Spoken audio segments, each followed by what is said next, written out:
Here's the thing though, we have always lived in uncertain times. What's happening right now is that we are just more aware of how uncertain the times we live in are. I don't know about you, but when I realize that, it's like we have always lived in uncertain times. All times have been uncertain. And for a lot of us, that can be incredibly stressful. So I want to give you something to think about. And that is that there are two kinds of people in how you approach this reality. The first way is our default, and that is where we just begin to think short term, small blocks of time, and we don't plan a long ways out where we can't know the future anyway. Because the closer the increment of time is to us, the more certainty we can feel about what might happen. The trouble is, this is kind of like living paycheck to paycheck, and you really don't have a lot of say in where you're going in life. It gives you the illusion of stability, but it prevents you from accomplishing anything great. And when you look back on your life, you realize you were kind of just blown around to wherever you happen to go. And the second way to live in light of this reality is to embrace it and to look at it as an opportunity. Because while change is always turbulent, it is also loaded with opportunity for those who will look for them.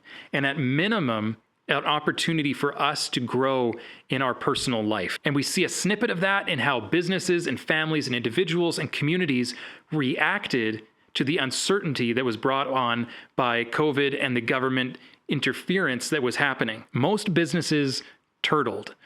Many families and individuals turtled. They closed their fists and tried to protect their assets. We tried to live like normal, but with a mask on. We tried to do our regular business, but online. And this led to a lot of pain and a lot of heartache. But other businesses and other communities saw it as an opportunity. They looked at it and said, things are changing.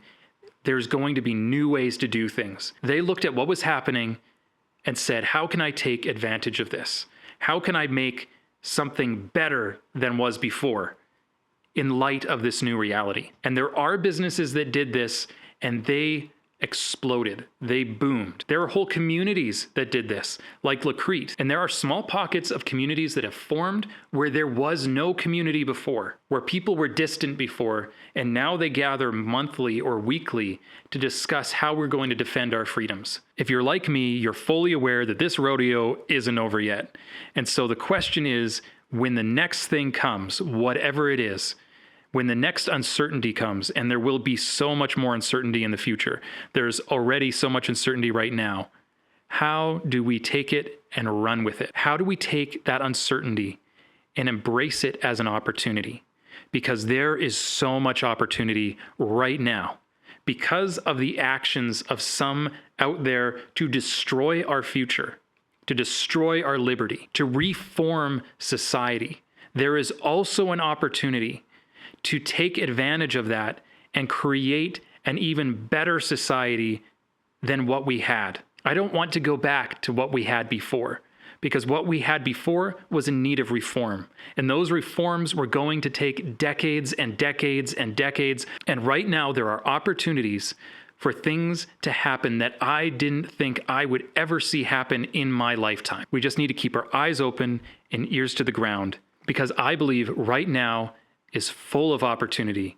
And on the other side of the struggle and difficulty, there is hope for an incredibly bright future.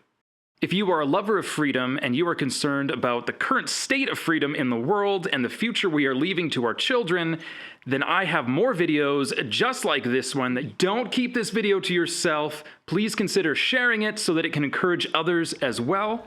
Stay loyal, stay free. Until next time.